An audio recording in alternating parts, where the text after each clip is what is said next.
శ్రీ నారా చంద్రబాబు నాయుడు.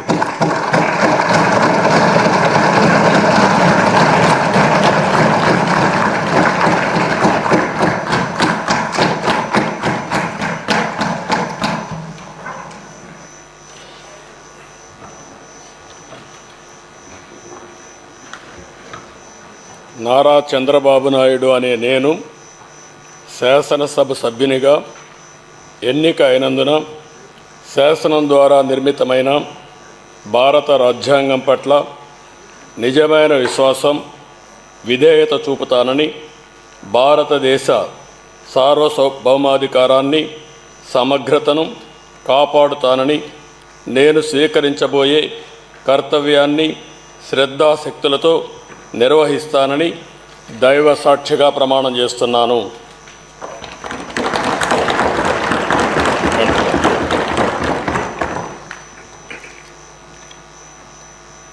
ఆంధ్రప్రదేశ్ శాసనసభ సభ్యుడైన నారా చంద్రబాబు నాయుడు అనే నేను సభ నియమాలకు కట్టుబడి ఉంటానని, వాటిని అనుసరిస్తానని, సభా మర్యాదలను పాటిస్తానని, సాంప్రదాయాలను గౌరవిస్తానని దైవ సాక్షిగా ప్రమాణం చేస్తున్నాను.